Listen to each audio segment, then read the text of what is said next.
Good morning. This is Mission Alive. I'm Brother Greg McCann. I've been talking in the last few episodes about our MSC involvement in China.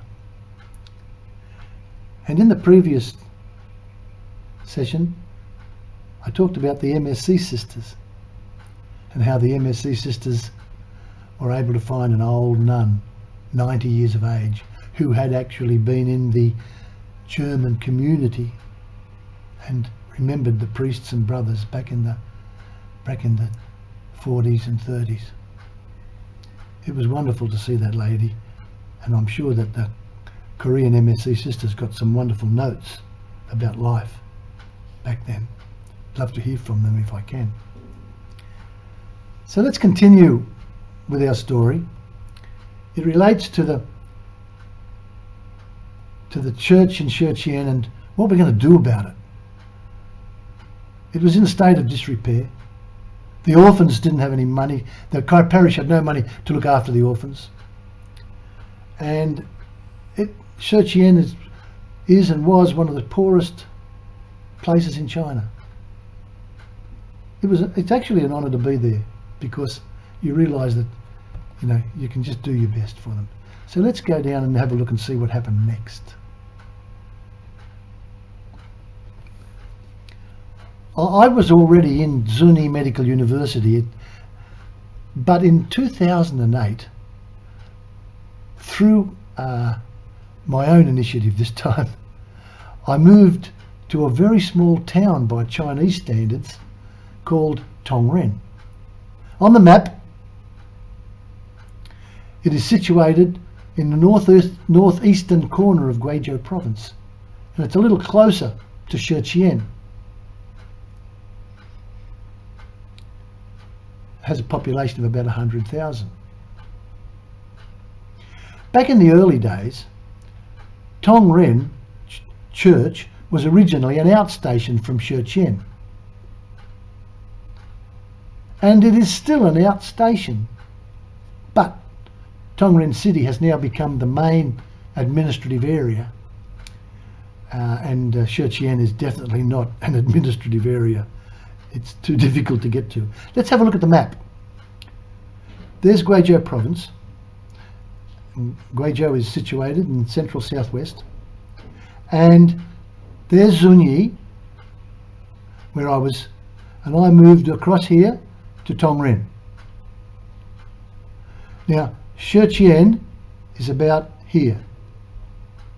So it wasn't so far. It wasn't so far as the crow flies. But in a car, you had to go over a whole lot of mountain ranges, and it was very, very dangerous, especially on an icy road with fog. But that's another story. Let's worry about that later. Going to Tongren was not easy for me. That was the hardest part of being in China, getting to Tongren. The administration at Tongren did not know very much about foreigners. They hadn't really met too many foreigners, and the foreigners that they did meet were not good men. They were actually quite bad. They had a lot of trouble with their foreigners. So when I arrived, I wasn't that welcome, that's for sure. However, some of my students from Zunyi came with me, and you can see them there, Zoe and Lisa, helping me to set up my room in Tongren. I asked for a special, if I could have a Western toilet, because I have knees and hips replaced, and that's the toilet they gave me. That was my Western toilet. I wasn't too impressed with that, but the girls thought it was pretty funny. So anyway, we managed to get myself settled in, and there it is, all done. I'm settled into Tongren, and I was really good to get settled in, but it was a hard life, I got to tell you. I was pretty difficult there. So I'm in at Tongren, and now I'm ready to go, and I'm nice and close to Shenzhen. I visited Shenzhen and found it, as I said, in a state of disrepair. The church was a mess. It was built using mud bricks, as I said, originally made by the German missionaries, but there was a lot of cracking in the building and it leaked. The bishop was told by the local government that it would be condemned, and he told me. As I said previously, I contacted the MSC General House in Rome and they obtained the money necessary to restore it. Just have a look at it. Remember I talked about the picture of Christ the King up there? That's one of the parishioners there. He was like the sacristan. He did a lot of good work there. And you can see from the church itself, it looks pretty. They've done it up since it was the grain storage mill. They've done it up, but it still isn't. It doesn't look too good, and there's a lot of leaks and things. You can see the ceiling here. See the roof inside, and all the water marks down. A heck of a mess, terrible mess. So obviously something had to be done.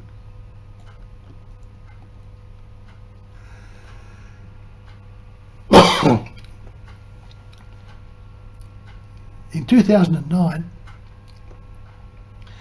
Father Wahudi, MSC, the Assistant General, handed $10,000 to the retiring Bishop Wang. He was the early bishop when I first went there, but then he retired and Bishop Paul Shao took over. Father Wahudi gave Father Bishop Wang the cheque, but Bishop Shao organised the renovations, and these renovations were completed only in 2012. You can see the difference. The church has been completely painted and replastered, actually, completely replastered. And look inside the church. That's Father Payne. Father Payne is the local parish priest there, still is today.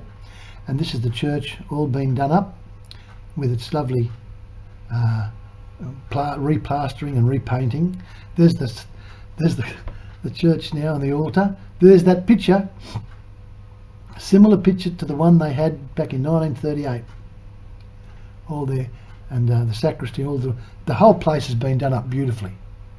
They did a great job, and we can be so proud of our administration in Rome, and for Father Mark MacDonald for the wonderful work that he and his family did in helping us to get our MSC church in Churchian renovated.